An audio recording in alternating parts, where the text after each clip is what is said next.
hit like, share, subscribe, get this out there, drop some comments. I see some people are commenting. Okay. I'm going to do my best to pop them up on the screen as we get going here. So definitely share this out. All right. You are here. We are listening to WRFZ 106.3 Rochester Free Radio. This is The Divide with Marcus C. Williams. We are the #1 conservative radio show, talk show in New York State. Let's make it the world. Now, as we jump into these very serious conversations today, we got to start off with elections, you guys. Drop some comments. Let me see how many of you are planning to go out and vote or already voted in the primary. I want to know. Because what we have going on right now in our nation is a lack of voter participation. And as I was just saying, it's very important because it's our duty to get involved. You know, people say, oh, well, it's a right, it's a this, it's a that. Well, frankly, the matter is very simple. It's not just a right. Okay? It is a duty. It is your duty as an American citizen to participate in our elections. And I know people will say, oh, well, you know, I don't like all the candidates that are running, or I might not know any of the candidates that are running. I tell them, listen, too many people fought too hard for us to get the right to vote, for us to get the ability to participate in our government. And people forget that. We fought a whole war to separate from the King of England. Okay, a whole war. Tens of thousands of people died. Many more starved and succumbed to disease during the Revolutionary War period because of everything that was going on, because of the shortage of supplies, because of the shortage of food, because of the shortage of medicines, because of the breakdown of trade routes. Then we had a number of other issues that happened to help even expand the ability to vote, right? Like, we didn't used to have direct elections for our senators. It was more like the parliament in England, where we would vote for the House of Representatives, and then it would be the senators that get picked by the people in the House of Representatives. So we really kind of need to understand how important it is and what a blessing it is to live in such an awesome country as we have here in the United States, that we must participate in the election system. Now, one thing that I want to note, and I really want to drive this point home, you guys, is that if you don't vote, that means somebody else is voting for you. Essentially, somebody else's voice is going to be heard over your voice. What do they say? What they tell you when you were little? A closed mouth doesn't get fed. Well, that's exactly what it is when it comes to voting. And I know a lot of people say, well, I wouldn't vote for one candidate or I wouldn't vote for another candidate. That's fine. You don't have to vote for none of the candidates. Just go in the little booth and write your name in all the slots that you don't know who to vote for. Don't guess. Don't just pick somebody because of their party, which is something that a lot of people push, which I'm not able to stand, because right now, being a conservative individual, we got a lot of people that are on a Republican ticket that aren't conservative. We got Republicans in certain areas primarying other Republicans that are true conservatives, that are true constitutionalists in our nation. And they're running against them, talking about they're more for us than they are. And that's nonsense. That's chicanery. We've seen a number of those types of races. We had, what's his name? Constantino versus Robert Smullen, I believe it was, up here in, maybe it was NY21. I'm not sure about that district. Double check that. We had George Dobbins, George Dobbins versus Summer Johnson and Mike Johns. You understand?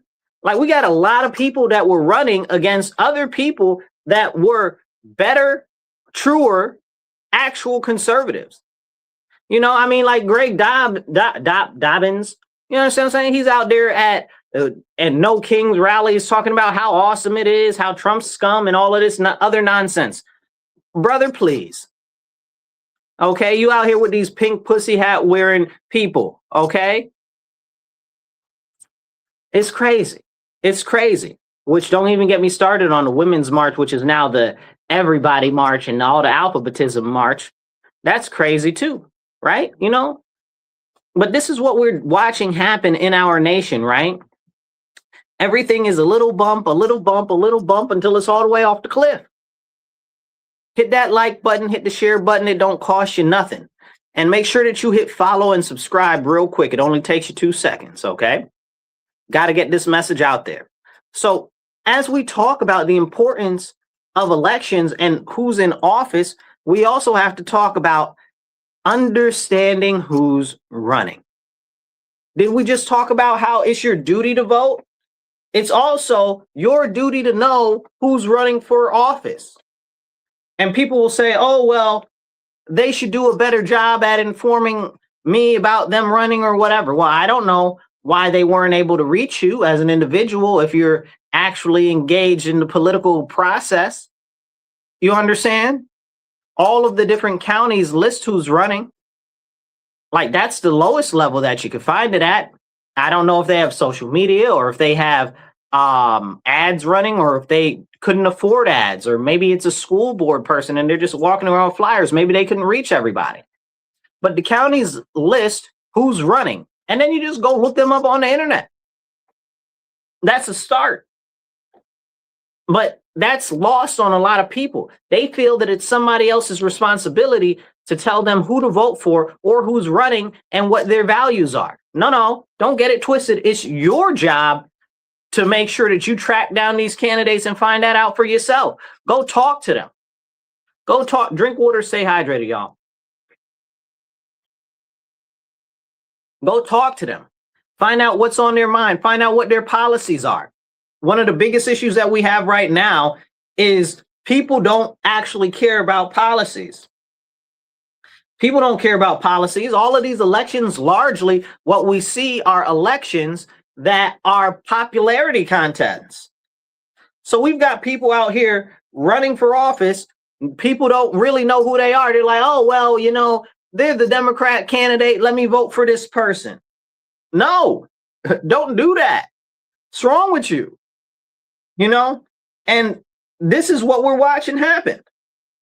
But nobody's paying attention because maybe nobody cares. Maybe somebody cares. But clearly it's not being addressed. I see you out there. Happy Monday. Thank you for tuning in. You guys drop some comments below, and that way I'll pop them up on the screen. And make sure you hit the share button. So if we don't go find out who the candidates are that are running, who is going to make sure that we know who we're voting for? Nobody, right? And we don't want to go in and just vote blindly, just vote for a party versus understanding what the person is, because you got a lot of people that are out here like Transformers, you know, they say that they're for one thing, but under one party, but really they're for something completely different if you listen to them talk. There's a lot of these so-called Republicans out here right now, called them conservative candidates, okay, that are out here talking about collectivism and all other types of nonsense based in government expansion. How are you going to tell me that you're conservative or you're a Republican and you support government expansion? Who's stupid? Not me. You're not going to sell that nonsense to me, but this is what they try to sell to you. Don't buy it. Don't buy it. That's what they want you to think. They want you to just look at the party and say, oh, well, you know, they're the same party as me, so they're the best candidate for me to pick. And I'm not telling you to vote outside of your party, but I'm saying maybe you need to vote outside of your party, especially Democrats. I'm looking at these Democrat tickets. They got all these socialists and communists and all of these ridiculous globalists that are running on all of these different slates across the nation. Like, look at what just happened in New York City with all of the socialists that just won these different seats. Socialists and foreigners, bro. Like, what are we doing? What are we doing?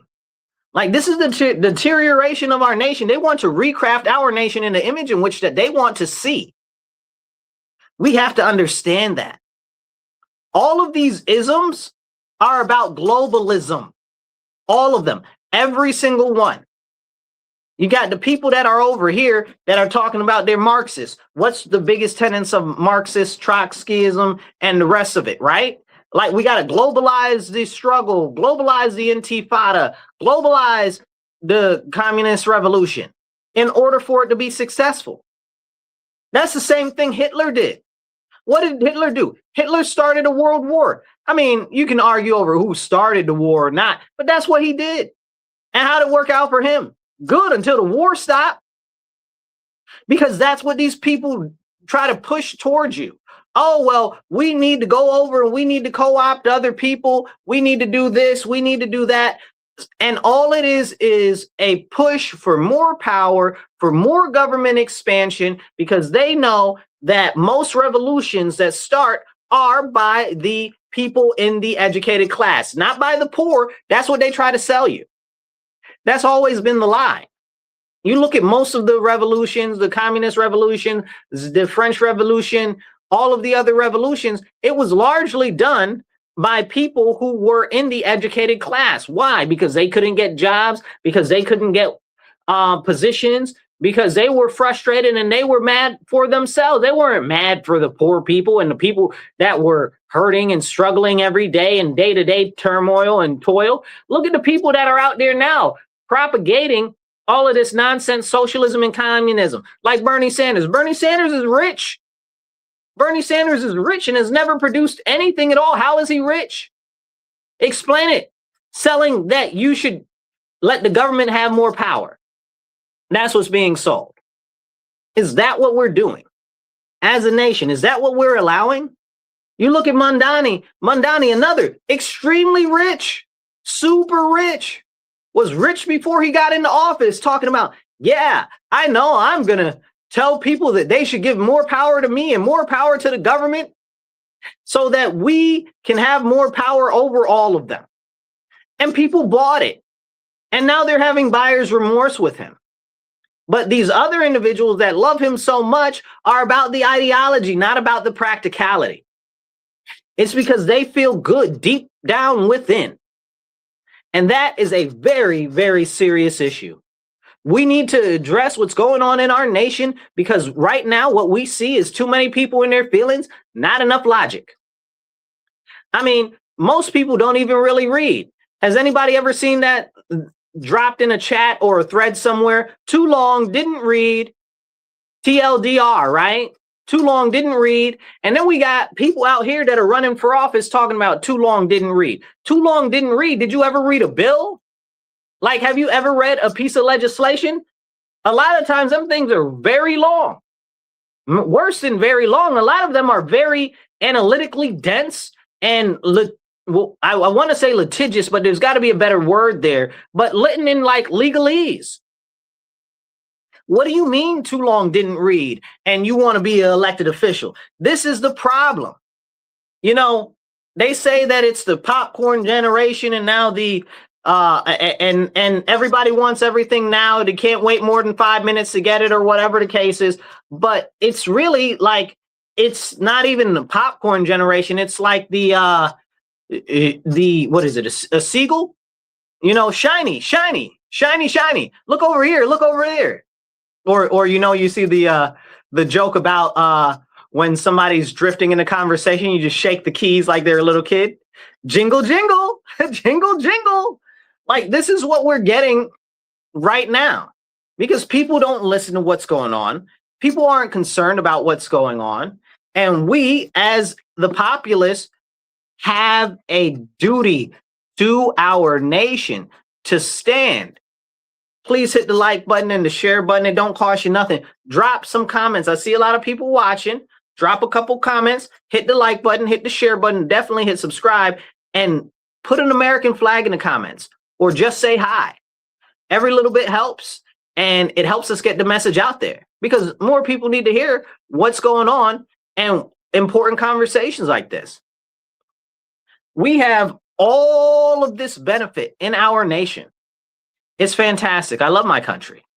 We've got all of these people that have come from far away to enjoy all of the 250th celebrations, the 250th birth of our nation. We've got all these people that are coming from far and wide that are for the first time coming here to the US for FIFA, and they're experiencing magical things. They're experiencing Buc-ee's and American sunsets and shooting firearms and barbecue.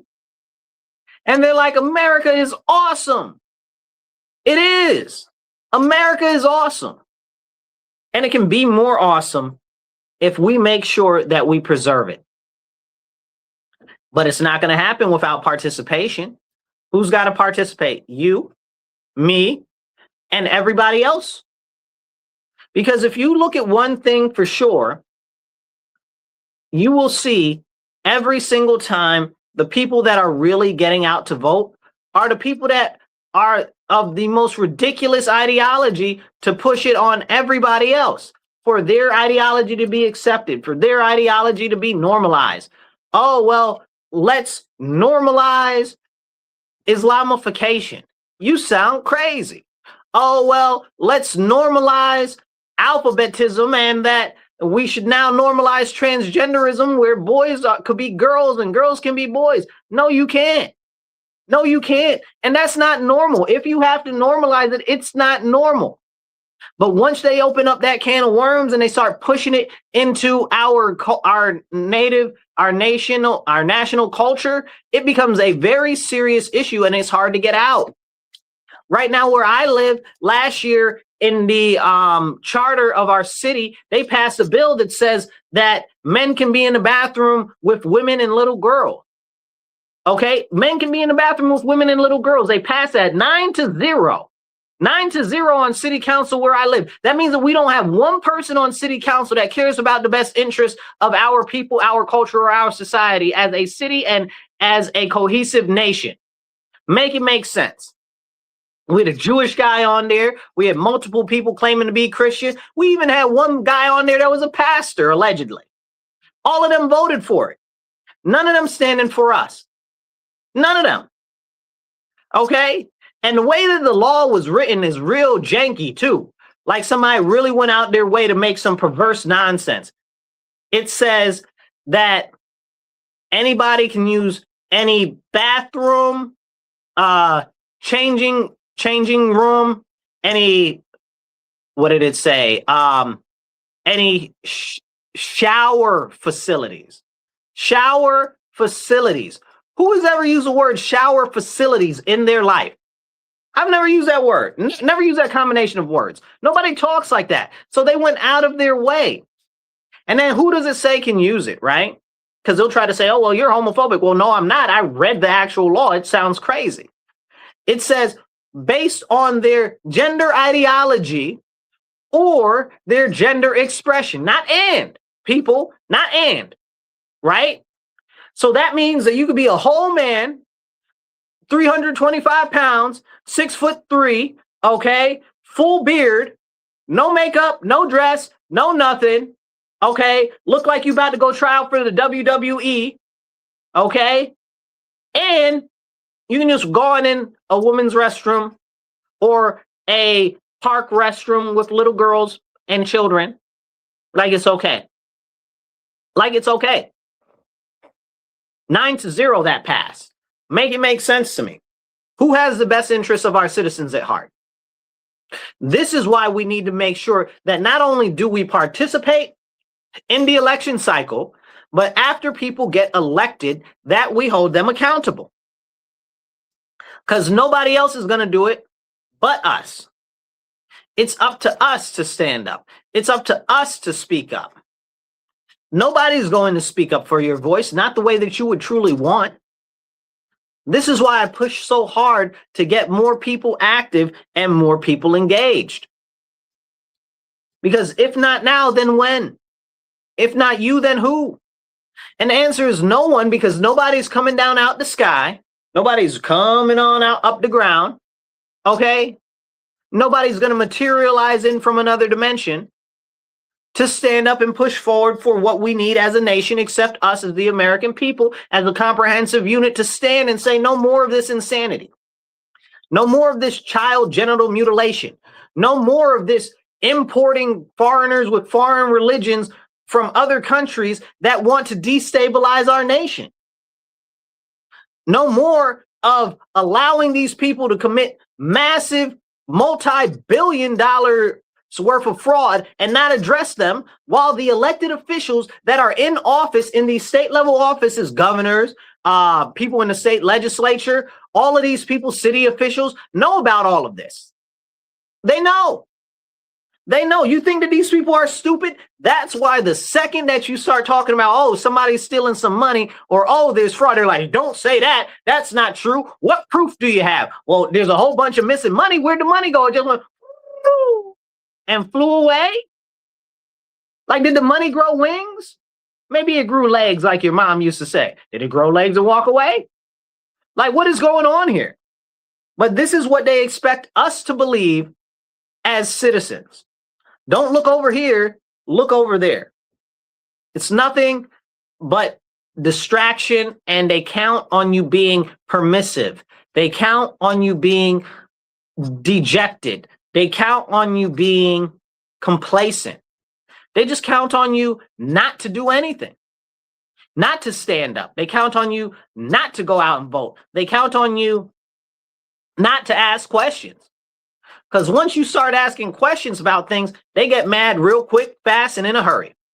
Hit the like button, hit the share button. It don't cost you nothing. Drop some comments below. I'll try my best to pop all of them up on the screen as they come in. And just drop an American flag or two in the comments, because everything helps the algorithm to get it out to more people. You are listening to The Divide with Marcus C. Williams on WRFZ 106.3 LP Rochester Free Radio. We are here in your ear having the conversations that you need to hear. Let's jump back into it. But first, drink water, stay hydrated.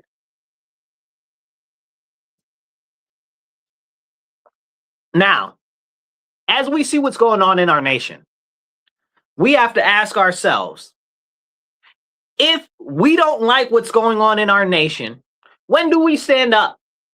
When do we stand up as Americans that consider themselves to have common sense? As Americans that consider themselves to be conservatives? As Americans that consider themselves to be true patriots and proud of our nation? When do we stand up? At what point will we as Americans stand up? Because I tell you, every day I look out, all my concern is encouraging more people to get active, more people to get involved. Hit the like button, hit the share button.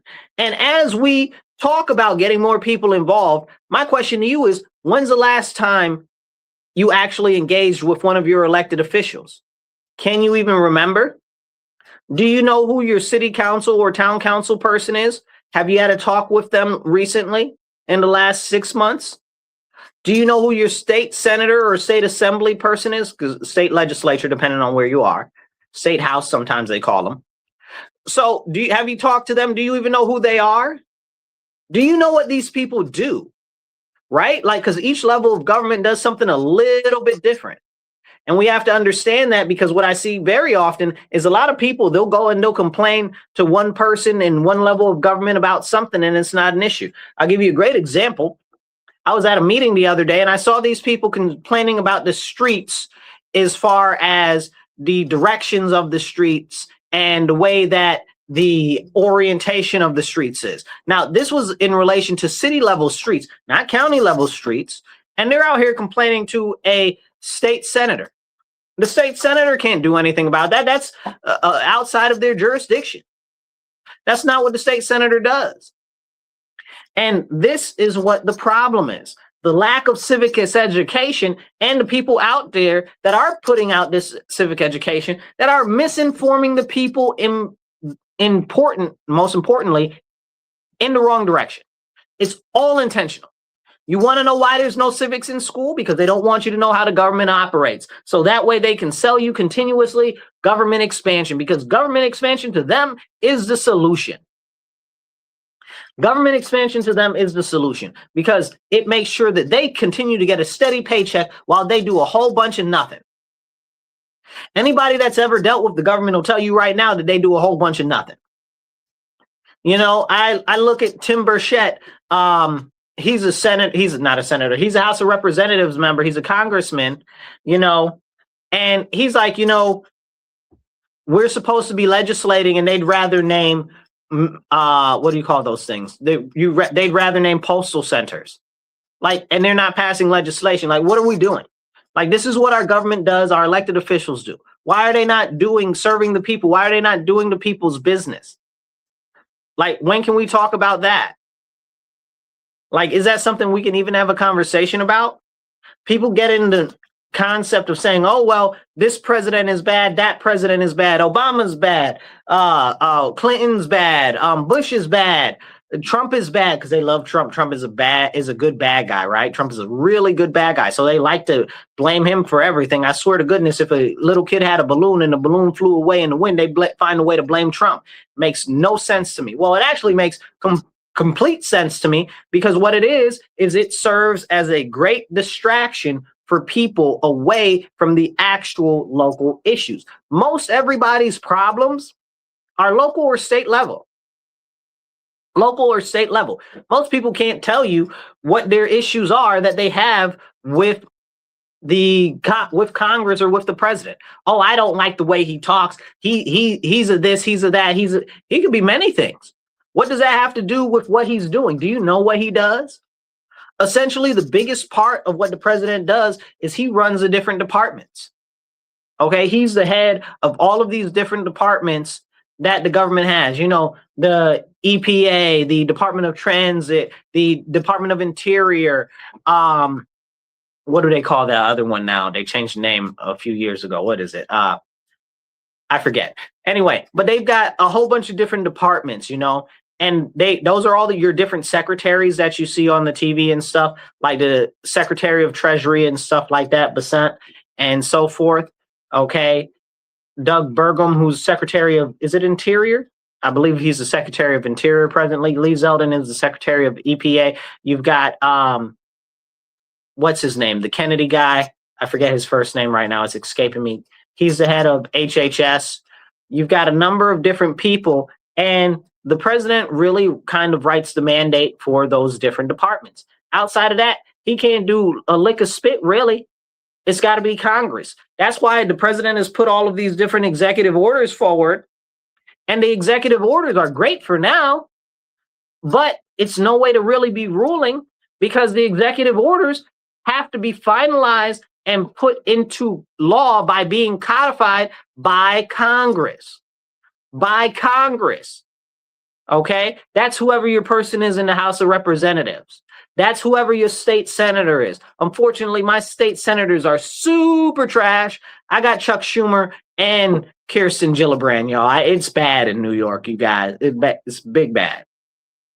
Then we got a whole bunch of other people that are across the country that are really not only doing a lot of nothing, but they're doing a lot of harm to our nation. They're causing a lot of problems by making more and more things difficult for you every single day while they say that they're fighting for you. You know, I look at it like this. Here I am. I'm a Rochesterian. I've been here pretty much all my life since I've been like this big. You understand what I'm saying?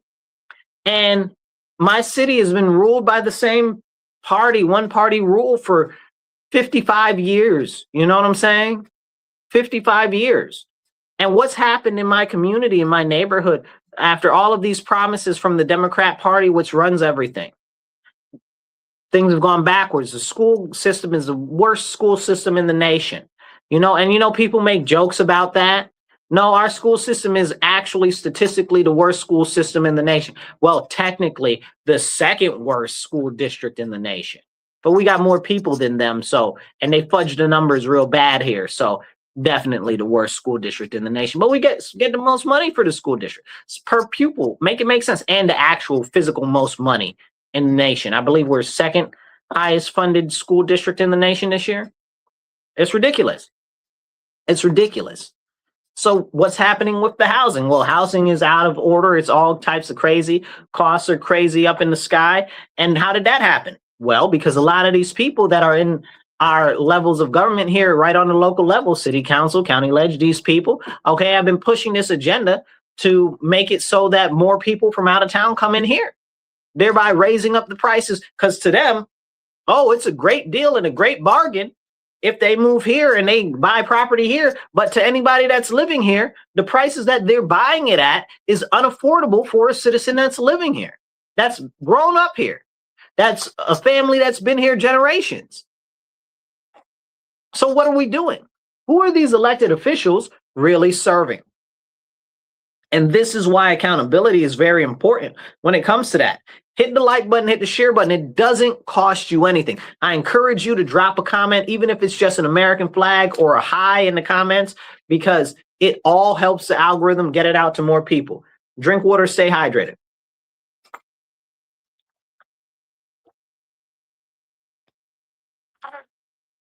Now, we've had a number of great successes in this nation under this current administration. I know a lot of people are not a fan of Trump. They don't like him. He's mean. He's nasty. He's braggadocious. He's this. He's that. Blah, blah, blah, blah, blah. Right? But he's got a lot of good policies that he supports. He's got a lot of good policies that he supports. You know, and you always ask somebody, say, okay, well, you don't like Trump why? It's generally something personal. It's not a actual thing to do with his position. They're like, I don't like him as a person, or they can't explain it at all. They can't explain it at all. And it's almost 90% of the time has nothing to do with what he's actually doing in office. Every now and then you'll hear somebody be like, oh, well, you know, I don't like that there's a war over there or whatever the case is, blah, blah, blah, blah, blah, blah, blah. Okay, boom. That is a legitimate grievance, right? I get it. I get it. It's not a war. It's a military conflict. And I'm laughing because it's too funny to me, right? Because words matter. Words truly matter. So what we see going on with the conflict with Iran is essentially a proxy war for domination in the future of not just global shipping, but also global energy. What's happening with that is we are exerting more power and more force to become more dominant in the energy sector. But also at the same time, we're punching China in the face. And I love to punch China in the face, beat them down. Okay, because all they do is send spies over here. All China does is insert their people into our government. All China does is try to figure out every way which they can do something to destroy our nation or tear our nation down to make it a little bit weaker so it can raise their status in the world. It's good for them. It's very, very bad for us. Very, very bad. And people don't understand what China is doing. I encourage you to go look up 5th generation warfare, because that's the type of war that they're waging against us in America. What they've done is they've attacked our ecology and our agriculture. Okay. They've attacked our different supply chains. They've made it so that they're the predominant holder of all of the rare earth minerals in the world. They've made it so they're the manufacturing hub of the world, so that we as a nation have to be relying on them. And you know, you had a whole bunch of corrupt people and people that only saw dollar signs in their eyes that wanted to do that because they figured if they go to China, they can get cheaper products. And they essentially sold us out for a quick buck. And now the current administration is working on reeling that back in, working on rebuilding our country's manufacturing campaign, our manufacturing ability, and our actual domination in manufacturing, because we used to be the manufacturing powerhouse of the world. Lord bless that we may be again in the future near soon. This has to happen, because what we're witnessing right now is the fastest change and switch of any nation in the world under this administration. And God bless, it's about time. It's about time. Listen, you don't got to like President Trump to see that he's doing a lot of things that are beneficial for the future of our nation, right? He closed the border, which is work on limiting how many people come into this country illegally, which saves us money on all types of things across the board: medical, defense, policing, all types of stuff. It saves us a ton of money. Okay. But also, more than that, it preserves our future as far as the economy goes. It's very important, and people don't understand that. They're like, oh, well, you know, those illegal aliens, they work jobs that nobody else wants, and they work in the fields. No, they don't. No, they don't. How many? They let in 30 million illegal aliens. You mean to tell me that there are 30 million jobs in field work in the United States of America, you lying. You lying. And you telling me all the illegal aliens are out there working in the field like sharecroppers? Oh, that's what they want, right? They want these people that are in these positions that are underneath them so that they can be able to subjugate them and make a huge profit off of their back while telling you that, oh, they just care about them. They don't care about these people.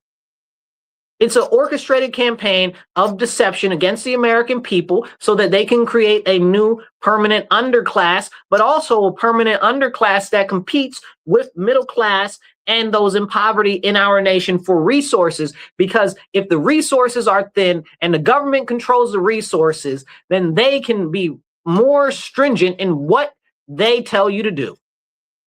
It's about power. It's a simple power move. So for me, we got to get rid of all of these people. They got to be deported. Every last one of them. Okay? May no one be left. Deport all of them. Let them come in the right way. And realistically, what we need to do is we need to shut down all immigration for the next 10 years while we sort out all of these illegal aliens that are here in our country. And I know a lot of people are going to say, oh, well, you know, Marcus, that's a little strong or whatever the case is. No, it's not. No, it's not. I was watching, who was it? The JP Morgan Chase guy, Jamie Dimon. I was watching Ray Dalio, and what's the other guy's name? It's slipping my mind. He's like a CEO from one of the AI groups, not a CEO. He's like one of the technical guys. I forget exactly his position, but it doesn't matter. And they're out here talking about, oh, well, you know, with the incoming shift of AI and the advanced mechanization, advanced automation, stuff's going to get real serious and we're going to lose a whole bunch of jobs in the next 5 years. Okay. The one guy was like, yeah, man, we're probably looking at orders of magnitude higher than what most people expect. He's like, we're probably looking at 50% of the economy just gone. Poof. And what happens then? So he was explaining, he said, you know, then what we end up with is we get a lot of people, and I'm paraphrasing it, we get a lot of people on the top and a lot more people deeper on the bottom. A very big difference in income. Blessings to you. I see you in the house. Good to see you. Blessings. So we get a lot more people that are on the poverty side, but so far and so deep down that they can barely afford anything. So they have to be reliant on the government, so that they have to go back and forth with each other, that they have to fight with each other for the little bit of resources that they have, while the wealthy are now extremely separate from them. We're not talking about a general wealth gap like we have now. We're talking about something that's going to start to expand in orders of magnitude. Take example, Elon Musk, right? Elon Musk is so rich that nobody's about to catch him. He's a trillionaire. Like, how can you even fathom how many a trillion is? You die before you can count to a trillion. Like, we need to really discuss this. So somebody might have $1 million, be like they have a little bit of money. Somebody might have $100 million, be like they have a little bit of money. Somebody might have $1 billion, be like they got some decent money. This man is a trillionaire. You're not going to catch that. And that's what's going to happen as we move faster and faster towards this new AI future that we are definitely jumping into. So they were all explaining how we have to look to see where we can take advantage of it now, where we can make money in it now. Because if we don't make the money now, there's no guarantee that it's going to be available later. I was listening to, I don't know if you know the British guy, light-skinned fellow. He interviews all of the different people and stuff like that, a lot of money people and a lot of health people. His name is Steven. I forget his last name. But I was listening to him. He had somebody on, and they were talking about the trading, like the stock trading.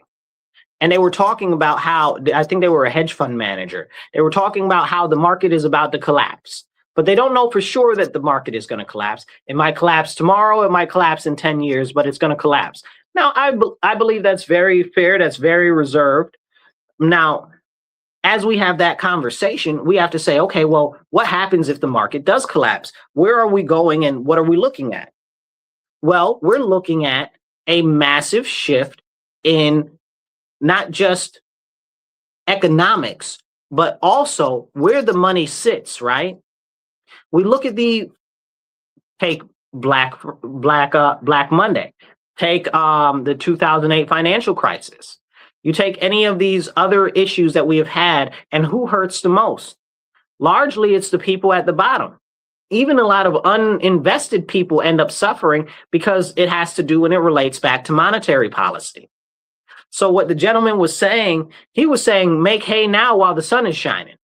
You know, I know that's a little bit of an old saying. I'm bringing back all the old sayings from grandparents, okay? So he's saying that right now, we need to be planning for the future, because in the future, we can't guarantee that what's coming up is going to be able to have us be able to provide for ourselves like we need. Now, I watch a lot of the stuff with the housing and the different markets like that, and retail space and so forth. There's some big shifts coming, and it's happening very, very fast. Hit that like button, hit the share button, drop a comment below, and you can be part of the conversation too. I'll pop your comment up, and it helps the algorithm. Now, as we continue to talk about what's going on, we have to realize that the CBO, the Congressional Budget Office, has already identified that this is a very serious issue. We've got the Department of Labor now running courses on AI, simple, basic courses on AI. The Department of Labor. Now, I don't trust them because they got a whole app for learning AI. That seems suspect as all good get up for me. I don't like that. But I do like that because it's the Labor Department attempting to say, okay, we see that this is a thing that some people can benefit. How can we help maximize their potential right now and get them out in front of it? That's what they're doing. This is the Labor Department. This is under Trump's administration, which everybody hates so bad. Trump's trying to set up a sovereign wealth fund where you see he's talking about, he's bringing in all these investments from all of these other countries and stuff like that. Okay, where they're investing in the United States, but the United States itself gets to keep a large portion of the profit, which is similar to what happens into all of these other nice places that everybody loves so much, like Dubai and the United Arab Emirates and other foreign countries where they have to have a foreigner that has a majority stake ownership in any companies that come into their country to do business. So this is what he's setting up. He also set up baby bonds. Go look into those. Okay, they call them the Trump accounts. Okay, for the new Roth accounts. They're like Roth IRAs, but you can even actually, I believe, don't quote me on this, but I believe you can take up to $6,000 out if you have an emergency one time, which is a blessing and a benefit, because usually you just have money in your 401k or your Roth account or whatever, and you're just looking at your money. You're like, man, I'm really struggling right now, but if I take that out, they're going to charge me with capital gains tax. Real hard and heavy. Also, I'm very much for abolishing capital gains tax. All taxation is theft. Don't forget that. The government just taxes you so it can drain your wealth away and enrich itself. It's nothing but a giant behemoth that continues to perpetuate itself, to grow bigger and bigger and bigger. But under this administration, they've done what they can to shrink it as much as possible. But what you see is people on the left and the Democrats and the socialists and the communists that are all like, no, we don't want to shrink the government. No, you can't get rid of more government jobs, even if they are redundant, even if the people are not effective. You can't get rid of them. That's what they want. They want to keep the government bureaucracy alive and thriving because that's a large portion of where their voters are. But more than that, it's a large portion of where the money goes missing. You think those people in Minnesota stole all of that money without being involved with some of the administrators in the bureaucracy? No way. It's not possible. It's not possible. You got to know the ins and outs of all of that to actually make it happen. So they had an in. And this is what happens when we take our eye off of the government and allow the government to get bigger and bigger and bigger and tax us more and more and more. It must stop. Taxes are too high now. But, you know, in this administration, they tried to lower the taxes. They did the Trump tax credit, the Trump tax credits. They also did, I forget what the other bill is, but the tax reductions also, and the no tax on tips, the no tax on Social Security and stuff like that. A big boom of money for people that are working, So this is great. And with the Trump accounts I was just mentioning, they're expanding the amount of money that you can put in it yearly. So you can save more money. Now you might say, well, Marcus, why would the government do that if you say the government doesn't really care about us at all? Well, the government would do that to strengthen our nation so that they can continue to perpetuate themselves. It's complete self-interest. Don't get it twisted. That's what the government is about. We fortunately have a president who identifies that the United States of America is very integral to his brand. So people are like, oh, he's a bad man. He's a this, he's a that. I don't care, bro. Like, he identifies that making America strong, making America profitable, making America bountiful is good for him because it makes him look good. And he'll make some money too, of course. But also, it's good for us. It's good for us. And people forget that. If America does good, we do good. And I know not everybody's going to do good, but if America does bad, we're all going to do bad. So we've got these people that push this concept and this agenda that, oh, well, we as people that live in this country should replace the government with socialism and Marxism. Okay, who benefits from that? They do, because it expands the bureaucracy, it puts them in positions of power, and they tell you that they're going to give you more stuff than you'll ever get, and you'll never get any of it. But that's been the history of socialism and communism. That's it. That's what it boils down to. People play in your face, they promise you something, and they never deliver.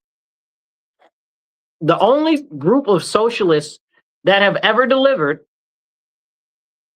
were those Germans. But the only way they were able to do that is because they truly were socialists. And again, remember back to the beginning, the socialist concept, the communist concept is to continue to expand. That's why the war was so important to the Germans. That's what allowed them to build all of the great stuff that they built. That's what allowed them to be so dominant in industry and stuff like that, because they were taking resources from everywhere else that wasn't originally part of Germany. If they wouldn't have had that, they would have never been successful on that level. That's the trick. Don't let these socialists and communists fool you. And then they'll tell you, oh, well, Mr. Mustachio and his friends weren't real socialists. Yes, they were. Yes, they were. And that's another thing. Just like Mr. Mustache and his friends, okay, these socialists think that they're better than you. And they know deep down inside that they are so much more moral than you are that you can't even compare. I said, well, that sounds just like those crazy people and Mustache Man.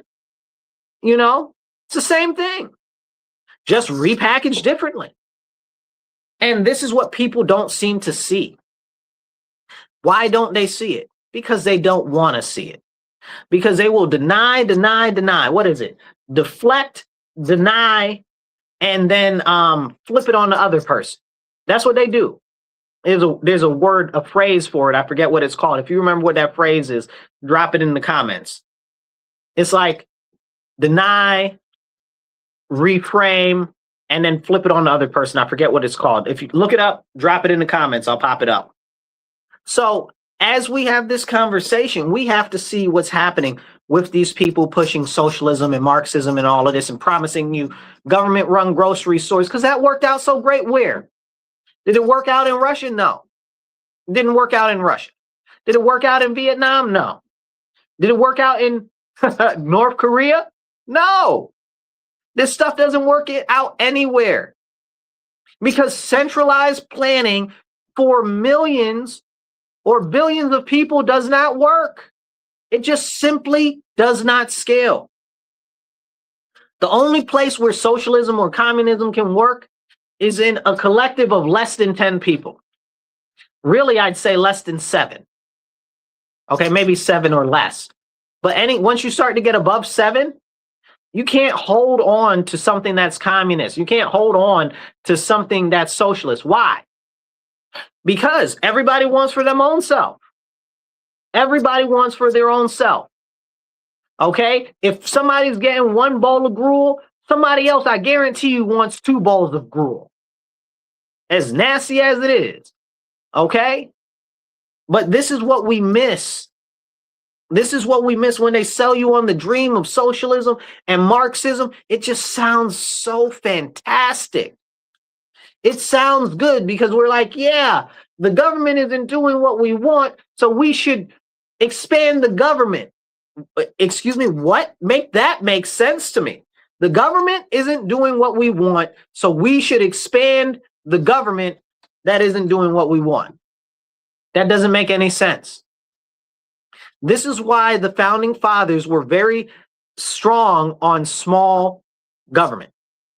You hear a lot of people talk about, oh, decentralization and blockchain. Well, we need decentralized government. That's why states' rights is so important in the United States of America. Even though where I live in New York State, this lady thinks that she's a queen and runs everything like she's a tyrant. Okay, and then you've got her little royal faction that are in the state senate and state assembly, just like the royals. You understand what I'm saying? And then they're in office 30, 40 years till they die. You know what I'm saying? It's the same thing. It's the same thing. So you want to get them out of there, and instead of shrinking the machine, which is the bureaucracy, which allows them to stay in power, which allows them to continue to siphon away the wealth of the people, you want to expand that. So it can take more wealth from the people, and allegedly somehow taking more wealth from the people is going to benefit the people because you're going to give it back and disperse it to more people. Okay, let me ask you a question. Do you believe that you can spend your money better, or the government knows how to spend your money better than you? It's your money. You work for it. You deserve to keep it. You deserve to keep as much of it as possible. The income tax was only supposed to be temporary. They lied on that. And the income tax was originally only supposed to be for wealthy people. They lied on that. You look at Mandani. What's he promising you? He's going to tax the wealthy. Well, what did he do? He can't do that. That's the state level law, number one. So he's promising you falsehood right out the gate. Number two, he's raising the property taxes in the city for everybody that is a basic middle class citizen. Wait a second. I thought he was just going to tax the rich. That's what he said. That's what he promised. But that's not what it turns into when these people get into power. And that's what we truly have to identify. That a lot of these people that are campaigning, that are running for office, they whisper you sweet slogans, they tell you things that you want to hear, they make you false promises, promoting an empty ideology, and it replaces your individual sovereignty with collectivist garbage. And what happens when there's garbage? The whole thing stinks. And that's what we're witnessing as Americans right now, as we see what's happening in New York. They're already starting to suffer more and more. Now, hit that like button, hit the share button. It doesn't cost you nothing. And make sure that you share this and comment. Comment. Drop like 5, 10, 15 comments. Drop some American flags down there. Drop some, hey, what's up? Be part of the conversation. Help me create something constructive in the comments. To drop some topics that you'd like to talk about, or drop some comments about what I'm talking about. So as we continue talking about how the socialism and the communism is affecting our nation, let's go back to what the president is doing. Again, the president can't do very much without Congress. So right now, the president has been very gung-ho on the SAVE Act. Now, for me, I'm not very happy that the SAVE Act is now filled with all of these other things, which I support almost all of them. Okay, like they've got it in there where they don't want men and women's sports and stuff like that. I support all of that stuff. Yes, absolutely. But I do believe that the SAVE Act should just be for the voter ID. Why? because if it's skinny, it'll be easier to pass through. And trust and believe, they got a lot of bars to entry when it comes to Congress and getting approval on things. So let's make it real skinny and just slide it through. Okay? Pause. But what we got to do and what we got to focus on is engaging our elected officials. We've got Thune, who I don't know, I guess he's a Republican. You know, I got questions because he hasn't been doing anything but twiddling his thumbs.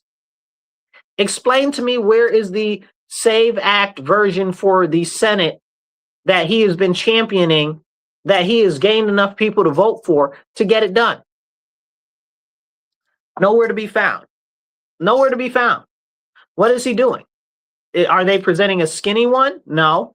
And I've been talking about that for months, right? And then just the other day, I heard a couple of other senators talking about making a skinny one. Maybe that's the solution. It's been the solution the whole time. I knew that. Maybe I need to be in the federal Senate. Maybe I need to be in the House of Representatives. Because if you really pay attention to the way that the things work, you can easily see how these mechanisms of power actually function. There have to be certain concessions and stuff with these types of bills and stuff like that. And I don't like that. But now they're going to try to put it through reconciliation.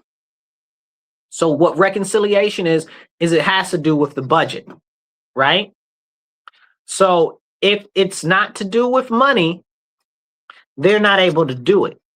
So with the SAVE Act, I guess it would probably be in relation to helping states get funding to implement the SAVE Act, helping them actually provide for probably the mail-in ballot focus and stuff like that. That'll probably be how they get it through, but it would most likely have to be a skinny bill because they're still going to need enough votes.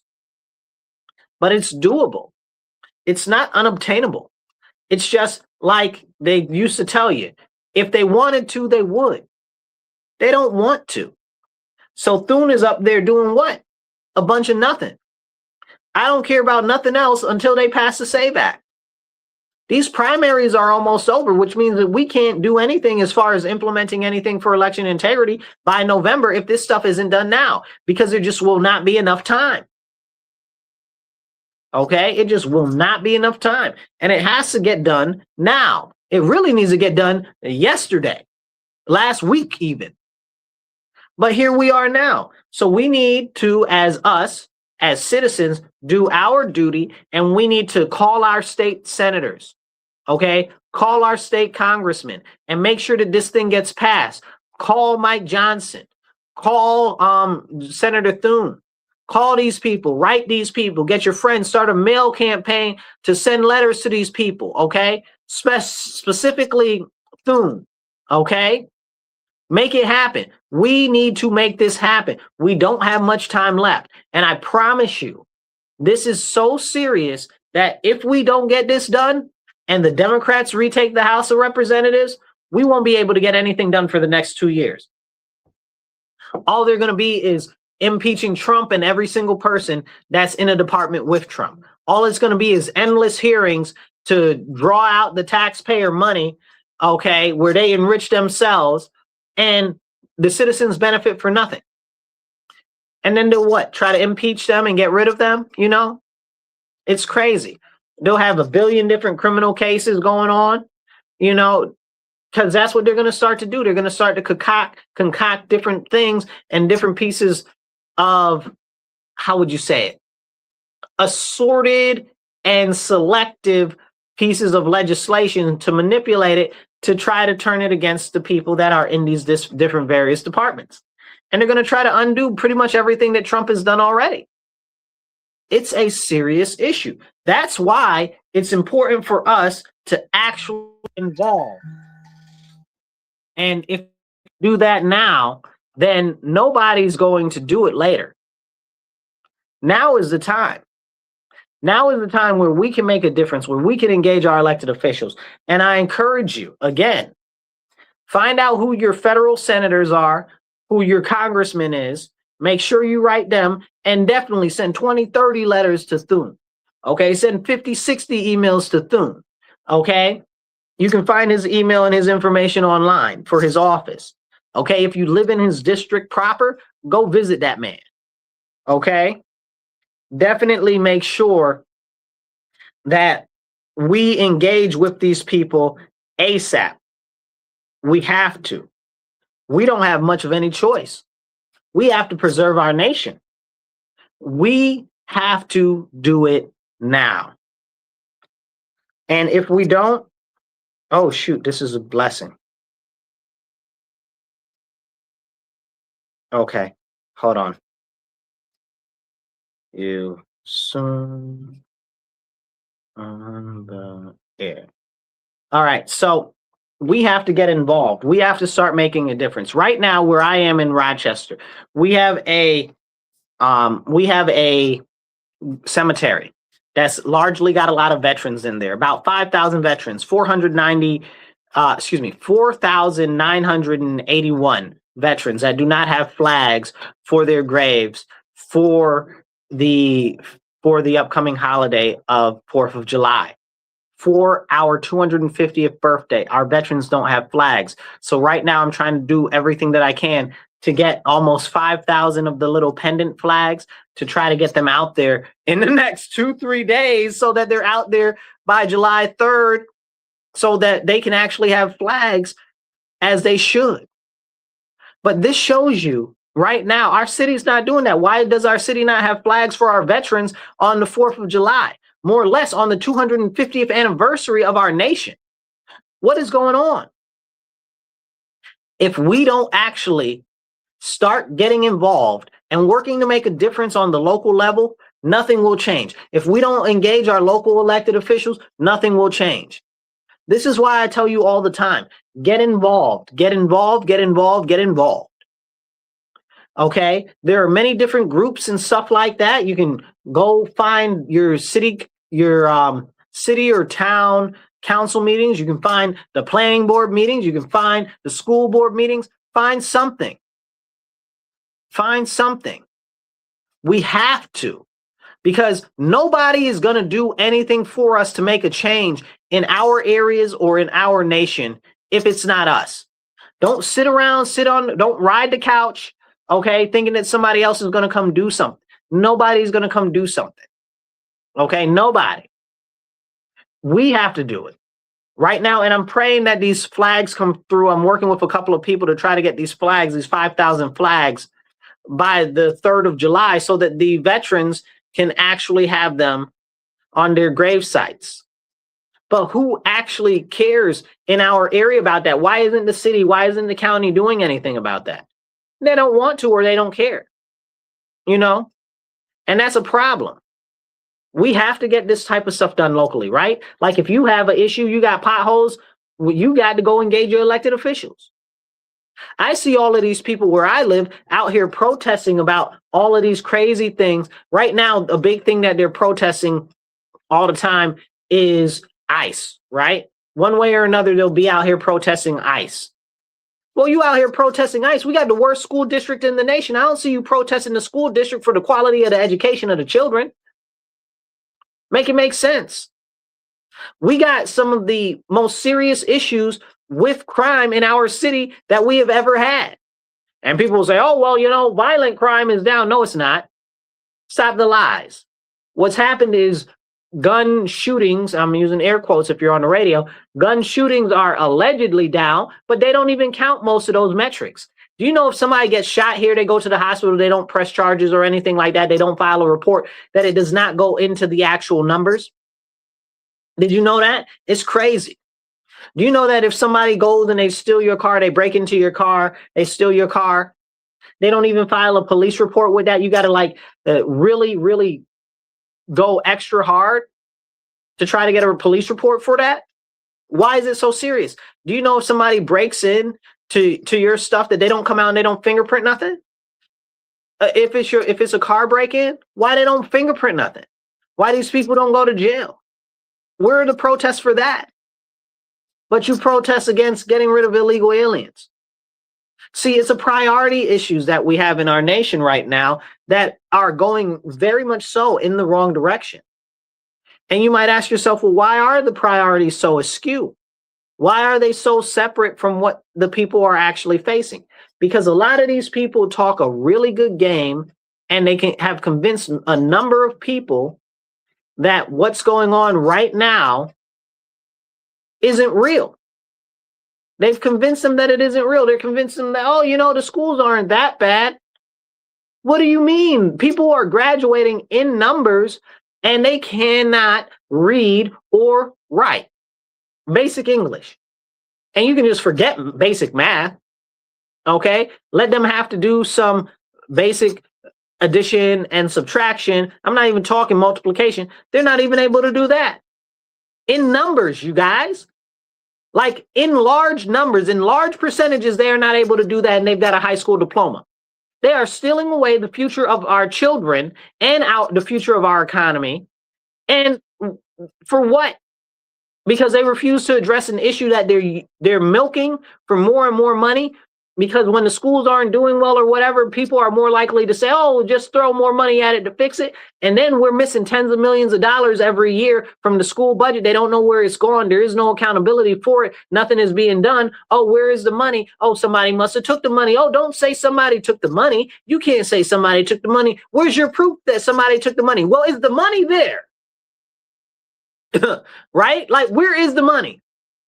What Tom Cruise say? Show me the money. Where is it? You understand? And it's different if it was their money, their personal money. It's not their personal money. It's your money. It's my money. And they don't go out and they don't protest that. We got so many scandalous things that happen in our city with different grants and different focused monies and stuff like that. They seem to all go to different people's cousins and their different programs and stuff that they go to. And you have to wonder why these other people are out here doing the same type of work, but they don't get any type of money for it. Come on now. Make it make sense. Hit that like button. Hit the comment section. Drop some comments down there. Definitely hit share and make sure that you're subscribed and you're following. Okay, help me get this message out to more people. We have to be the ones that are active to get involved in our local politics, in our national politics. But the most important place that you can start is locally. All of the crazy leftists know that. Okay, all of the crazy people that are pushing Islamification know that. That's how they took over Dearborn. That's how they took over a lot of cities in Minnesota. That's how they're taking over cities in Texas. Like, they know what time it is. How come we don't know what time it is? Listen, go check your watch or your clock on your phone and find out what the time is. Because we really need to come in line with what's happening right now, not later. Because at this point in history, we really, you know how they say that, oh, every election is the most important election ever? This election, I think we're going to lose a lot of seats. I mean, locally in a lot of areas for sure. I hope we keep the House of Representatives and gain a couple seats. I don't know that that's going to happen. I hope we keep the Senate and we gain a couple of seats. I don't know if that's going to happen. I'm extremely alarmed because we've had the last 2 years to put in place what? Voter ID. Has it gotten done? Absolutely not. And I live in New York State, so New York State don't want no voter ID. They don't want that. So how can we work to make a difference? Start to get involved in different things locally, but also start to find like-minded individuals in the community. Friends, family members, neighbor down the street, the guy at the coffee factory that you go to go get you some coffee. Okay, meet people, talk about things, have the important conversations. Because if we do that, we will find our like-minded kin. And that's how we can start to group up, start to develop a collective body of work to push these crazy collectivists out of office and out of positions of influence. They've got one up on us hardcore. They've got tons of organizations. They got organizations for everything. They got organizations from the Stub Toe Foundation to the Tree Frog Foundation. If there is an issue, you can think that they got a foundation for it or some sort of a nonprofit. Okay? And they all collectively work together. You've seen that in the No Kings protest because it's an ideology that's circulating through all of them. That's keeping them alive like a very vicious, venomous blood that's circulating throughout all of them. That's all the same, that they all share in common. We don't have the structural network that they have. So to make a difference, we have to start building it. If you're in Rochester or if you're in another area, there is one group that's actually starting to work on doing just that as far as civics engagement and getting people more involved. And it's called TPUSA Communities. Can you see this? Yeah, you can see this now. TPUSA Communities. If you live in Rochester, reach out to me on how you can get involved. If you are in the upstate area, reach out to upstate New York area, reach out to me. Or even if you're not, reach out to me. I'll try to navigate you to the right people to get involved. Because we need to start to build the ground troops to push back against this hostile takeover of our nation from the inside out. This is what we're watching. All of their people come out. I watch who goes out and who helps candidates and who does different things. The socialists, they're always out there getting active. You know, they're always going out there helping the people knock doors and stuff like that. Have you helped people knock doors this year? Are you working with a candidate? Are you running for office? You see the issues that are going on. What are you doing to contribute? Are you just pitching a fit on the internet? Or are you strategically starting to align with others so that you can start to work on taking back different seats? It can be done. Okay, it can be done, but we have to start and we have to be more strategic about it. It's not going to happen overnight, but we need to build it up real fast, because after this year, if we don't retake these seats, we're going to be in a very sore situation. We're going to have 2 years of basic stagnation, because they're not going to try to do anything. And like I said, they're going to try to impeach everybody, and they're going to try to get Trump out of office. They're going to try to lock a lot of people up. And it's going to be a very serious problem. And we most likely, honestly, won't win another federal election if they get back into power, because then they're going to maneuver different things for the next presidential election in another 2 years, 2028, and they're going to make it so that their people win. Well, we need to start laying the groundwork and the foundation on the local levels to take back some of these local seats. People want to jump in all the time and say, oh, well, it's the federal seats, it's the federal seats. No, it's the local seats. The best example I can give you is New York State. New York State used to be a pretty red state, then it turned purple, then it turned all the way blue. Sometimes it flipped back and forth, but we haven't had a Republican governor, I don't know, 30 years, something like that, you know? And what's happened is the leftists and the liberals have gone more and more and farther left. They've pumped all their ideology into the schools. They've pumped all their ideology into the unions. And we're in a sad situation. We're in a real hard up way in New York State. And I know many other states are like that too. Look at what happened in California. They destroyed California. California was awesome, really prosperous. Everybody wanted to go there. You know, it was a cultural icon, and they tore it up. They tore it up because of their agendas and their push to make the government bigger, and their push to actually create more and more restrictions on everyday citizens. That's what's happened. And that happens everywhere that ideology is pushed, because it's not about doing good. It's about empowering the powerful with the ability to make the people in the working class subjugated. And this is very serious. This is what we're facing right now. Hit the like button, hit the share button. It don't cost you nothing. Drop some comments. Help me get this message out there and help have the important conversations that need to be talked about. We've got another serious issue that's facing our country right now, more than ever. And Lord willing, it starts to come back and I'm starting to see positive things. Not everything's positive, but we're starting to see more and more positive things when it comes to Christianity, working on being restored in our nation. Some people will tell you, well, we're not a Christian nation. Some people will say, oh, well, this or oh, well, that. They're revisionists. They're revisionists. They don't care about the history or the heritage or the culture of our nation. We are a traditional Christian country. All of the framers of the Constitution that signed the Constitution were Christians, every single one of them. Make it make sense. We're not a Christian nation, but it mentions God. Make it make sense. By the Creator in the Declaration of Independence. Make it make sense. Then we've got these people talking about, oh, well, the Muslims have always been involved with the U.S. Yeah. The first engagement that the United States of America had was the Barbary pirates in the Mediterranean kidnapping and taking our sailors that were doing trading. Thomas Jefferson famously wrote to them and said, hey, man, what's up? He said, you're attacking our people. We don't got no beef with you. They said, we do what we want. They said, y'all not us, so we do what we want. Now, if you feel froggish, say something and do something.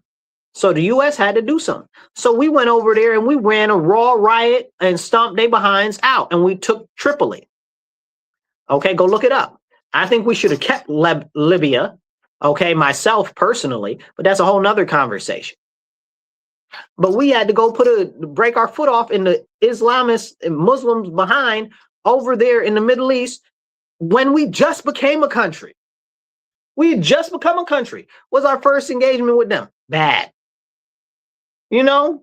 So now we've got all of these people from that same area, from all of the Saracen countries over there, the little sand countries, that are now coming over here trying to force our country to comport to the standards in which they want, to make it more like their countries that they came from. Just go back to the countries that you came from. Stop trying to change our nation. This has always been a problem. Then we've already had Muslims here that weren't causing a problem. But now those Muslims, a lot of them won't speak up against these Islamists or these Saracens that are trying to force their way into our government and stuff like that. And people will say, oh, well, the government isn't supposed to have any religion in it. It's a separation of church and state. You don't say that to Muslims. I watch all of these Muslims out there that are women with these hijabs on that are in these different positions, and you don't tell them that they need to take off their hijab because there's a separation of church and state. I've never heard anybody say that. Make it make sense to me. Shouldn't that be part of a conversation? No, of course not, because it doesn't fit what they're trying to push. All of this is anti-Christian.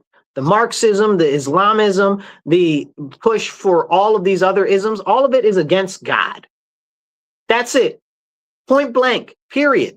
That's why we're witnessing the deterioration of our nation. That's why they tell you to kill your babies, because it pays them well. That's why they say, after they've told you to kill all your babies, that you got to bring in all of these foreigners and illegal aliens because we don't have a high enough birth rate. Well, you've been telling people for ages to kill their babies. Who's stupid? You did this.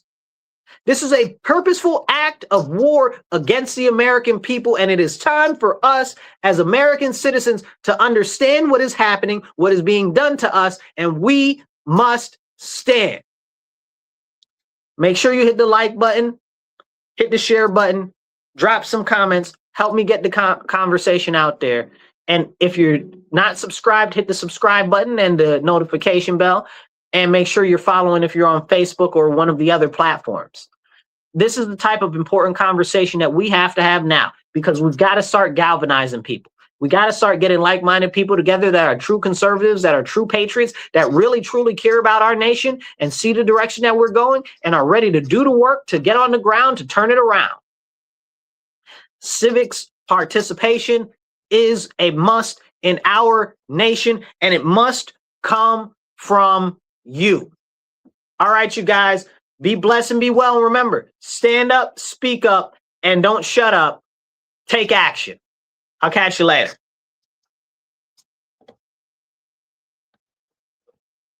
All right, you guys online, please make sure you share, get this out there, drop some comments, all of that goodness. We'll be back. We got some more shows coming up this week, and make sure you let other people know. Share this video with your friends, your family, the people up the street, the people down the street. Share it with your enemy. Share with that guy down the street that you like. Share with that coffee lady that's working as a barista that you like. Let them know that there are real people talking about real ways to actually get active and get involved. It is our time now to actually stand up and make a difference for our nation. The time is now. Tomorrow is too late. We've got to get moving on it. I'll catch you guys later. Be blessed and be well.